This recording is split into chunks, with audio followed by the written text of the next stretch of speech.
কিলা ইয়া রাসূলুল্লাহ মাল গীবা, আল্লাহর রাসূলকে প্রশ্ন করা হলো, হুজুর গীবত কি জিনিস?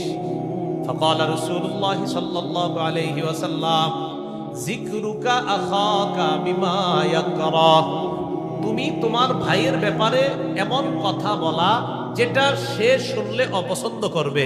যেমন আপনাদের এই এলাকার দক্ষিণ পাড়ার আব্দুর রহমানের ব্যাপারে আপনাদের সামনে আমি একটা দোষ বললাম। এখন এই যে দোষটা বললাম, আব্দুর রহমান এইখানে থাকলে এটা শুনলে অপছন্দ করবে, এটাকে গীবত বলা হয়।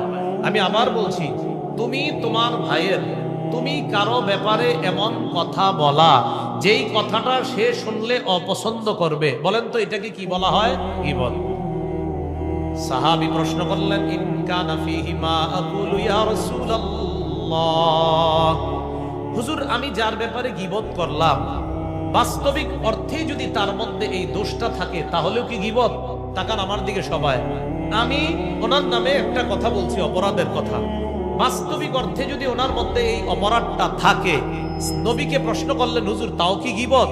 নবী বললেন, ইন কানা ফীহি মা তাকুলু ফাকাদ ইগতাবতা, তুমি যার দোষ বললা বাস্তবিক অর্থে যদি তার মধ্যে এই দোষটা থাকে তাহলে এটা গীবত। বলেন আবার, তুমি যার দোষ বললা বাস্তবিক অর্থে যদি তার মধ্যে এই অপরাধ থাকে তাহলে এটার নাম গীবত। ওয়া ইল্লাম ইয়াকুন ফীহি মা তাকুলু ফাকাদ বাহাত্তা, আর তুমি যার দোষ চর্চা করলা, তুমি যার গীবত করলা, তার মধ্যে যদি ওই অপরাধটা না থাকে তাহলে এটার নাম অপবাদ। তাহলে বলেন তো, আব্দুর রহমানের একটা দোষ আপনাদের সামনে বললাম, আসলে দোষটা তার মধ্যে আছে, এটার নাম কি? মাশাআল্লাহ। আব্দুর রহমানের একটা দোষ আপনাদের সামনে বললাম কিন্তু অপরাধটা তার মাঝে আসলে নাই, এটার নাম কি? অপবাদ। এই তো বুঝছেন? তাহলে অপরাধ থাকলে গীবত, অপরাধ না থাকলে অপবাদ। আল্লাহ আমাদের সকলকে গীবত এবং অপবাদ উভয় অপরাধ থেকে বাঁচার তৌফিক দান করেন। আমরা গীবত করি চার মাধ্যমে। বলেন কয় মাধ্যমে গীবত করি? চার মাধ্যমে আমরা গীবত করি। এদিকে এদিকে দেখেন ভাই, আওয়াজ হচ্ছে কি? আমরা চার মাধ্যমে গীবত করি। একদম এদিক সেদিক হবেন না, তাহলে আলোচনা মুখস্থ রাখতে পারবেন না।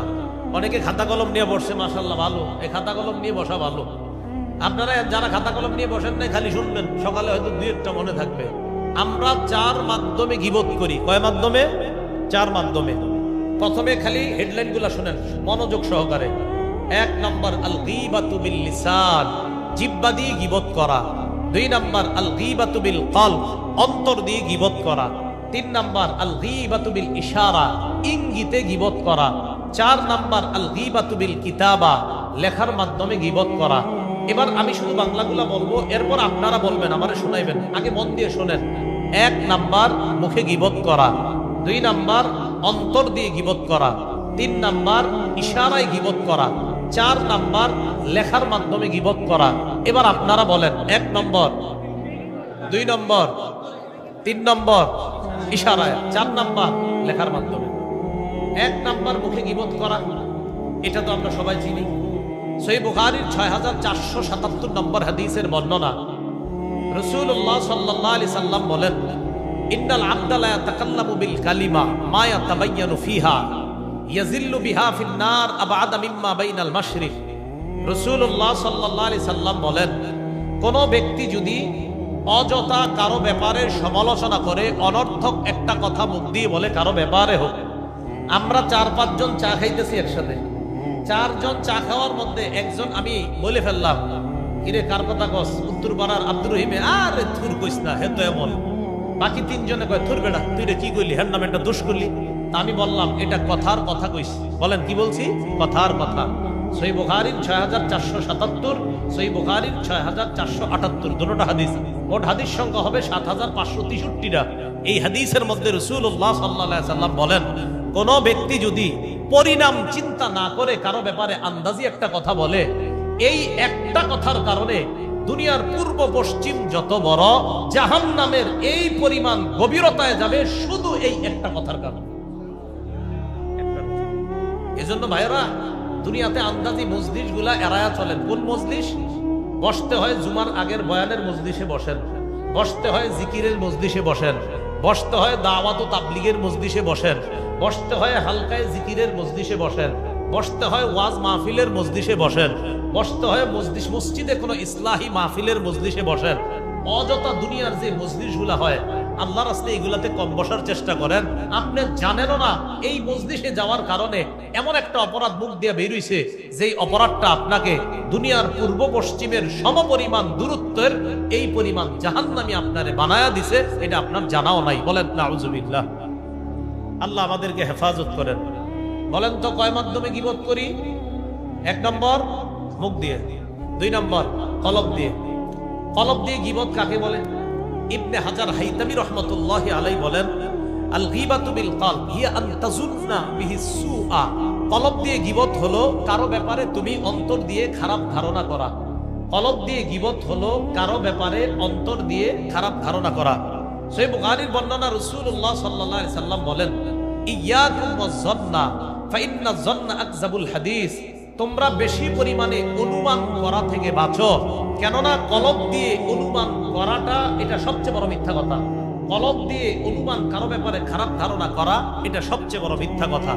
এবার আমার কথা মন দিয়ে শুনেন, কলবে যদি কারো ব্যাপারে খারাপ ধারণা আসে, আমার দিকে তাকান, আমার কলবে ওনার ব্যাপারে খারাপ ধারণা আসলে কি করণ?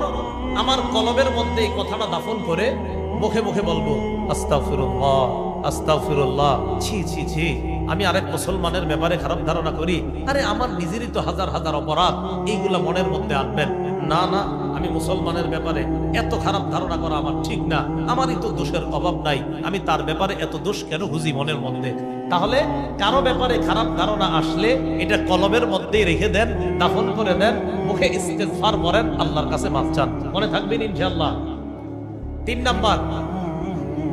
নাম্বার গীবত ইশারা। ইশারা গীবত কাকে বলে? সবাই আমার দিকে তাকান, দেখেন, এই সবাই তাকান আমার দিকে, দেখেন, এই যে ইশারা করবেন, ধরেন, এই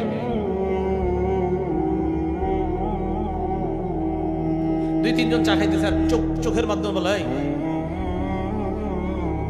এই যে ইঙ্গিত দিয়ে বুঝাইলাম, মানে খাটো, কানা কানা, পা ভাঙ্গা, এই যে ইশারায় বললাম, নামও বললাম না, খাটো মানুষটাকে খাটো ইশারা করলাম, কানা মানুষটাকে কানা ইশারা করলাম। আল্লাহ রাসূল বলছেন, এই যে তুমি ইশারায় গীবতটা করলা, এটার মাধ্যমে তোমার জাহান্নাম। ইশারা দলিল মুসনাদে আহমদ কিতাবের নাম, হাদিস 25708 নম্বর হাদিস। এই হাদিসের বর্ণনাকারী আম্মা জান আয়েশা সিদ্দিকা রাদিয়াল্লাহু তাআলা আনহা, তিনি বলেন,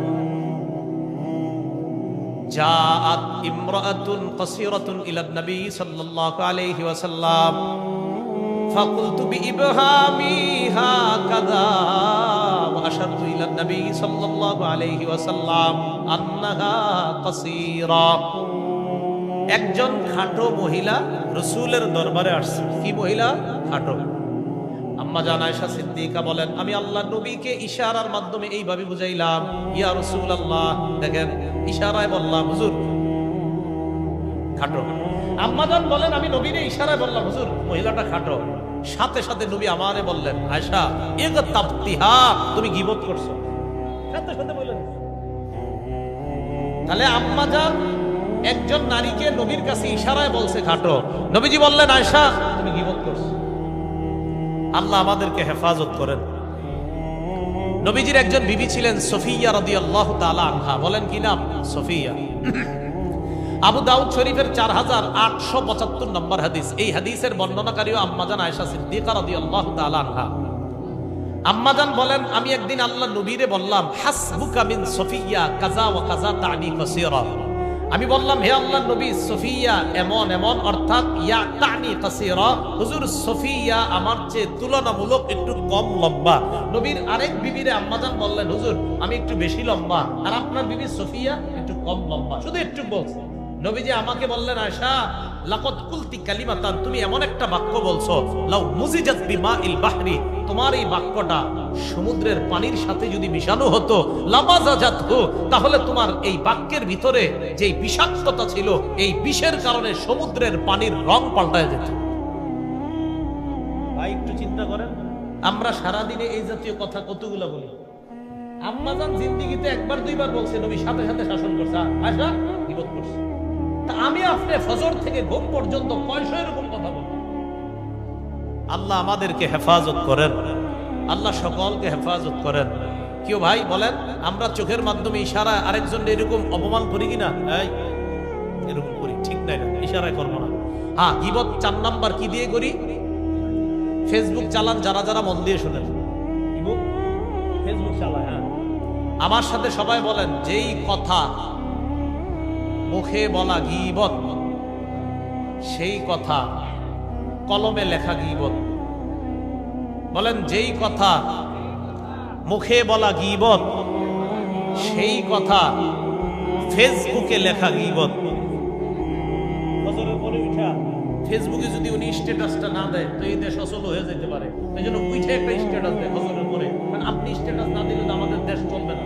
আপনি গুরুত্বপূর্ণ একজন ব্যক্তিত্ব তো দেয় কি এরকম একটা ঘটনা ঘটছে আমাদের দেশে এসে, মানে বুঝায় খুব চিন্তা করে দেশ নিয়ে। কিন্তু যেটা লেখছে 10 দিন পরে প্রমাণ হয়েছে হ্যাঁ ফাও একটা কথা লেখছে। এই যে আপনি লিখে দিলেন, এর মাঝে আপনাদের এলাকাবাসী সবাই খুঁজতেছে কি এই কামটা কে করবো আপনার এলাকায়, আসলে কেউ করেন, কিন্তু আপনি লিখে দিচ্ছেন ফেসবুকে। মুখে যেটা বললে গীবত হইতো সেটা এখন লিখে দেওয়ার কারণে সেটাও গীবত। ইমাম গাজালি বলেন, ওয়াকাযালিকাল গীবাতু বিল কিতাবা ফাইন্নাল কালাম আহাদুল লিসানাইন। ইমাম গাজালি বলেন, লেখার মাধ্যমেও গীবত হয়। কলম হলো 2 ভাষার এক ভাষা। মানুষ মুখে একটা ভাষা বলে, কলম দিয়ে আরেকটা ভাষা লেখে। মুখে যেই ভাষা বলা গীবত, কলমে সেই ভাষা লেখা গীবত। সবাই একটু আমার সাথে বলেন, মুখে যেই ভাষা বলা, কলমে সেই ভাষা লেখা গীবত। আল্লাহ আমাদেরকে হেফাজত করেন। তাহলে আমরা কয় মাধ্যমে গীবত করি? 4। আমরা 5 ধরনের গীবত করি। বলেন কয় ধরনের? প্রথমে আমি বলি, এক চান্সে সবাই মুখস্থ করেন। 1 নম্বর শারীরিক গীবত, 2 নাম্বার চারিত্রিক গীবত, 3 নাম্বার বংশীয় গীবত, 4 নাম্বার পোশাক পরিচ্ছেদের গীবত, 5 নাম্বার পরোক্ষ গীবত। 1 নাম্বার শারীরিক গীবত। শারীরিক গীবত, একটা লোক খাটো মানুষ, বেটে মানুষ। অনেক সময় দেখবেন অনেক মানুষ খাটো, 20 বছর বয়স, লম্বা হয় না। তো বেচারায় যে খাটো উনি কিন্তু জানে, কিন্তু ওনারে খাটো বললে উনি কষ্ট পায়। কানা মানুষ, উনি নিজেও জানে আমি কানা, কানারে কানা যদি বলেন সে কষ্ট পায়। এই শারীরিক গীবত করবেন না। একটা মানুষ খাটো, কানা, বলেন তো এই যে উনি এক চোখ অন্ধ, ওনার যে শরীরের সমস্যা, ওনার যে এক পায়ে একটু সমস্যা, এই শারীরিক অবয়ব আকৃতিটা ওনারে দিছে গে, এই জন্য আপনি ওনারে নিয়ে অপমান করেন না। এই হলো 1 নাম্বার শারীরিক গীবত। 2 নাম্বার চারিত্রিক গীবত। চারিত্রিক গীবত কাকে বলে? আজকে আমাদের এলাকায় আরিফ বিন হাবিব আসবে। ও আরিফ বিন হাবিব চিনি, এর চরিত্র জানা আছে। কি চরিত্র? ভালো করে চিনি। কি কত আমগুলোকে এক লোকে ডাব চুরি করছে। আপনি এটা বলে ফেললেন, কথার কথা মনে করেন আপনি 20 বছর আগে আমার একটা দোষ দেখছেন, আসলে দোষটা আমি করছি, হতে তো পারে আমি তওবা করে ফেলছি। এখন আপনি 20 বছর পরে এসে বলতেছেন হে যে কেমন জানি। আপনি কেমনে জানেন কেমন? এরকম তো হতে পারে যারে আপনি বলতেছেন কেমন জানি উনি তওবা করে ভালো হয়ে গেছে, তো এখনো আপনি বলতেছেন হে কেমন জানি। এটা চারিত্রিক গীবত। বলেন আমাদের মাঝে এই স্বভাবগুলো আসেনি? করেন না। 3 নাম্বার বংশীয় গীবত। কেউ তুমি কোন বংশের? আমি আপনার এলাকার নাম নসিবুর, ওই দক্ষিণ পাড়ার অমুক গোষ্ঠীর লোক, ওই গোষ্ঠীর তুমি। হ্যাঁ, তো সব চোর, সব চোরা গোষ্ঠী। এই বেটা নামাজও পড়ে, রোজা রাখে, হজ করছে, যাকাত দিছে, ওমরাও করে আসছে।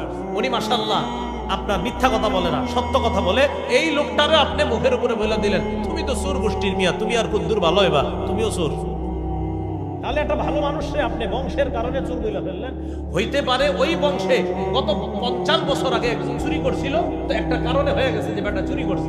এখন একটা মানুষ চুরি করার কারণে পুরা বংশটারে আপনি চোর বলবেন, এটা কেন? এই গ্রামগঞ্জের মানুষগুলোর মধ্যে এই স্বভাবটা। কিন্তু তুই কোন গোষ্ঠীর? অমুক গোষ্ঠী। চীনা আছে তো গোষ্ঠীর ভালো করে না, এটি বলেন না। ওই গোষ্ঠী যদি জান্নাতে যায় আর আপনি যদি জাহান্নামে যান তখন কি হবে? হ্যাঁ, এটি বললেন না। এই জন্য মনে রাখবেন, কোন এলাকার তুমি? নোয়াখালীর। তোমাদের নোয়াখালীদেরকে জানা আছে। কেন? নোয়াখালীর যদি 100 জন জান্নাতে যায় আর আপনাদের এই এলাকার যদি 90 জন যায়, তো তারা তো 10 জন বেশি হয়ে যাবে। এজন্য কোন এলাকা, কোন গোত্র, কোন জেলা, কোন থানাকে কখনো এইভাবে আমরা না বলা, তোমার বাড়ি কই অমুক জায়গায়, তোমার চীনা আছে, নাউজুবিল্লাহ, এগুলা না বলা। ভাই কথাগুলো মানবো তো ইনশাআল্লাহ? তাহলে 3 নাম্বার বংশীয় গীবত। ওনারা যে মাহফিলের আয়োজন করছে এলাকাবাসী, কেন বলেন? এখান থেকে আমরা কিছু শিখবো, শিখার পর আমল করব। তো আজকে আমরা জানলাম যে বংশীয় কথাগুলা কাউরে বলবো না। 4 নাম্বার, পোশাক পরিচ্ছেদের গীবত। আপনি আপনার মেয়ের বিয়েতে 10 জন বন্ধু দাওয়াত দিচ্ছেন, 9 জনের ভালো স্ট্যাটাস আছে, 600-800 টাকা গজের পাঞ্জাবি পরে আসার ক্ষমতা আছে, একজনের 100 টাকার উপরে পাঞ্জাবি পরার ক্ষমতা নাই। 10 জন বন্ধু আপনার মেয়ের বিয়েতে আসছে, আপনি মেয়ের বিয়েতে কি করেন জানেন? শুধু ওই যে 9 জন যে আছে তাকে খুব বেশি গুরুত্ব দেন, তাদের সাথে আপনি কথা বলেন। আরেকজন যেই ব্যক্তি আছে, যেই ব্যক্তি একটু কম দামি পাঞ্জাবি পরে আসছে, তাকে আপনি তেমন গুরুত্ব দেন না। এখন এই যে তাকে আপনি গুরুত্ব না দেওয়ার কারণে অনেকে আপনারা জিজ্ঞাসা করতেছে, কেউ আপনি আপনার ওই বন্ধুকে গুরুত্ব দিচ্ছেন না কেন? তখন আপনি বললেন, এই জাতীয় একটা পোশাক পরে সে এখানে কেন আসছে? ও ভাই একটু যাইতে দেন, তাড়াতাড়ি ভাই একটু যাওয়ার ব্যবস্থা করে দেন, অ্যাম্বুলেন্স গুলা যাওয়ার ব্যবস্থা করে দেন।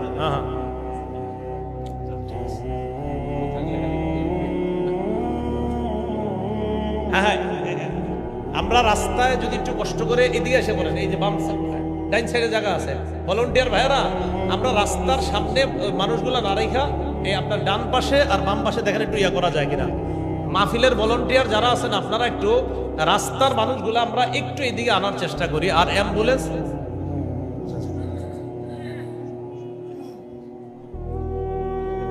আচ্ছা 4 নাম্বার, একটু পোশাক পরিচ্ছেদের গীবত। পোশাক পরিচ্ছেদের গীবতটা হলো আপনার যে পোশাক পরিচ্ছেদ, এই গীবত হলো একটা মানুষ কম দামি পোশাক পরে, বেশি দামি পোশাক পরে, তো কম দামি পোশাক যে পরলো তার এতটুকুই যোগ্যতা আছে, এর চেয়ে বেশি যোগ্যতা নাই। আমাদের উচিত ওই 9 জনকে যেই দাম দেওয়া, 10ম লোকটারে এরকম দাম দেওয়া। যদি দাম না দেই বেচারা কষ্ট পাবে যে আজকে আমার জামার গজ একটু কম বইলা এই জায়গায় আমাকে এইভাবে অপমান করলো। এটা হলো পোশাক পরিচ্ছেদের গীবত। 5 নাম্বার, পরোক্ষ গীবত। সবাই আমার দিকে তাকান, পরোক্ষ গীবত কারে কয়? এই যে আমি একজনের নাম বললাম, বলতে বলতে হঠাৎ বললেন, হুজুর বুঝছি কারে কইছেন। তা আমি বললাম ঠিক আছে, কওয়া দরকার নাই। তো আমি একজনের লোকে বললাম, ওনার সাথে বলতেছি, উনি বলছে হুজুর বুঝছি। এই যে উনি বুঝছে মানে একটা নাম ওনার মাথায় এসে গেছে, এক ব্যক্তির ছবি, আমার মাথায় এক ব্যক্তির ছবি আছে। সামনে যারা আপনারা বললেন বুঝছি, এই যে বুঝছি বুঝছি বললাম, আমরা কারো নাম কিন্তু বলি নাই, কিন্তু ওই যে বুঝা ফেলছি, বুঝা ফেলার পর আমরা মাথায় মাথায় একজনের দোষ চর্চা করে ফেললাম, মেধা দিয়া, মুখ দিয়েও বলি নাই, শুধু বলছি বুঝছি। আপনি বলছেন বুঝছি, সামনের সবাই বলছেন বুঝছি। এটাকে বলে পরোক্ষ গীবত। এই পরোক্ষ গীবত আপনাকে জাহান্নামী করবে। সর্বশেষ কথা, গীবতের ভয়াবহতা। গীবতের ভয়াবহতা কি এটা বলে খুব মনোযোগ দিয়ে আমরা শূন্য শেষ করে ফেলবো। আবু দাউদ শরীফের 4880 নম্বর হাদিস, রাসূলুল্লাহ সাল্লাল্লাহু আলাইহি সাল্লাম বলেন, ইয়া মাশারা মান আমানা বিলিসানি, হে ওই সমস্ত মানুষ যারা শুধু মুখে ঈমান আনছো, ওয়ালাম ইয়াদখুলিল ঈমানু কলবা, যাদের কলবে এখনো ঈমান ঢুকে নাই। এর দ্বারা কি উদ্দেশ্য নবী বুঝায়? বলেন তো আমার সাথে, আমরা ঈমানদার বলেন, আবার বলেন আমরা ঈমানদার। এই যে আপনি বললেন আমরা ঈমানদার, এই আমরা ঈমানদার বলার পর আপনি আবার এই মুখ দিয়ে আরেকজনের গীবত করলেন। এক মুখে বললেন আমি ঈমানদার, এই মুখেই আবার গীবত করলেন। রাসূল বলেন তুমি গীবত করো আবার মুখে বলো ঈমানদার, এটা মুখেই ঠিক আছে, তোমার কলবে এখনো ঈমান ঢুকে নাই। আল্লাহ রাসূল বুঝাইতে চায়, যেই ব্যক্তি মুখে বলে আমি ঈমানদার আবার গীবত করে, তার কলবে এখনো ঈমান ঢুকে নাই। কারো কলবে যদি ঈমান থাকে সে মুখ দিয়ে কারো গীবত করবে না। এটাই বললেন নবী, লা তাগতাবুল মুসলিমিনা, তোমরা মুসলমানদের গীবত করবা না, ওয়ালা তাত্তাবিউ আওরাতিহিম, মুসলমানদের দোষ ত্রুটি তালাশ করবা না। ফাইন্নাহু মাইয়াত্তাবি আওরাতিহিম, রাসূলুল্লাহ সাল্লাল্লাহু আলাইহি সাল্লাম বলেন, কেউ যদি মুসলমানের দোষ তালাশ করে, ইয়াত্তাবিইল্লাহু আওরাতা, আল্লাহ তার দোষ তালাশ করে। দেখেন আমার দিকে, আমি তার দোষ তালাশ করি, আল্লাহ আমারটা তালাশ করে। আল্লাহ যদি আমার দোষ তালাশ করে আর আমি বান্দার দোষ তালাশ করি, বান্দার দোষ আমি পাইতেও পারি নাও পাইতে পারি, তো রব যদি আমার দোষ তালাশ করে নিশ্চিত আমার দোষ পেয়ে যাবেন। আমি আবার বলছি, আমি বান্দার দোষ তালাশ করি, আল্লাহ আমারটা তালাশ করে। আমি বান্দার দোষ পাইতেও পারি নাও পাইতে পারি, আল্লাহ আমার দোষ নিশ্চিত পাবে। রাসূলুল্লাহ সাল্লাল্লাহু আলাইহি সাল্লাম বলেন, ফাইন্নাহু মাইয়াত্তাবিইল্লাহু আওরাতা, শোনো আল্লাহ যদি কারো দোষ তালাশ করে, ইয়াফযাহু ফি বাইতিহি, আল্লাহ তারে ঘরে হইলেও অপমান করে ছাড়বে। আল্লাহ যদি কারো দোষ তালাশ করে, তারে আল্লাহ ঘরে রাইখাও অপমান করে ছাড়বে। এ হলো গীবতের ভয়াবহতা। 2 নম্বর, সবচেয়ে বড় সুদ হলো গীবত। বলেন গীবত সবচেয়ে বড় সুদ, বলেন গীবত সবচেয়ে বড় সুদ। আবু দাউদ শরীফের 4876 নম্বর হাদিস, রাসূলুল্লাহ সাল্লাল্লাহু আলাইহি সাল্লাম বলেন, ইন্না মিন আরবার রিবা ইস্তিসালাতার রাজুলি ফি ইরজিল মুসলিম বিগাইরি হাক্কিন। অন্যায় ভাবে কোন মুসলমানের সম্মানহানি করা, তার গীবত করা, এটা হলো সবচেয়ে বড় সুদ। সুদ, রাসূল বলছেন সুদ তো হারাম, এই সুদের মধ্যে সবচেয়ে বড় সুদ কারো গীবত করা। 3 নম্বর, কোন ব্যক্তি যদি গীবত করে মারা যায়, গীবতের অপরাধ থেকে মুক্তি না নিয়ে কিয়ামত পর্যন্ত ওই ব্যক্তি তামার নখ দিয়া তার চেহারা আর তার বুক খামচাইতে থাকবে কিয়ামত পর্যন্ত। আবু দাউদ শরীফের 4878 নম্বর হাদিস, রাসূলুল্লাহ সাল্লাল্লাহু আলাইহি সাল্লাম বলেন, আমি মেরাজের রাতে রওনা করলাম, একদল মানুষের পাশ দিয়ে গেলাম, লাহুম আসফারুম মিন নুহাস, তাদের লোকগুলা তামার, ইয়াকমিশুনা উজুহাহুম ওয়া সুদুরহুম, তারা তামার নখ দিয়া তাদের চেহারা আর বুকের মধ্যে খামচায়।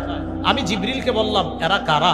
জিবরিল বললেন, হা উলা ইল্লাযীনা ইয়াকুলুনা লুহুমান নাস, হুজুর এরা তারা যারা মানুষের গোশত খাইতো। আমরা কি কেউ মানুষের গোশত খাই? এই মানুষের গোশত খাওয়া মানে গীবত করা।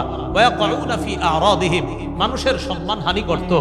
রাসূলুল্লাহ সাল্লাল্লাহু আলাইহি সাল্লাম এই হাদিস যখন বললেন যে কিয়ামত পর্যন্ত ওই ব্যক্তি এই অবস্থা চলতে থাকবে, কিয়ামতের মাঠে তো আরো শাস্তি তার জন্য রয়ে গিয়েছে।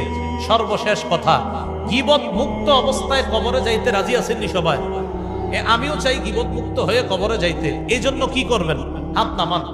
গীবত থেকে মুক্তি পাওয়ার উপায়, 1 নাম্বার, যদি আপনি যার গীবত করেছেন তিনি যদি জেনে থাকে যে আপনি তার গীবত করেছেন, উদাহরণ সহ বুঝেন, আমি তার গীবত করেছি, তিনি যদি জেনে থাকে আছি, তো তার কাছে আমি ক্ষমা চাইতে হবে যে আমারে মাফ করে দেন, আমি আপনার গীবত করছি।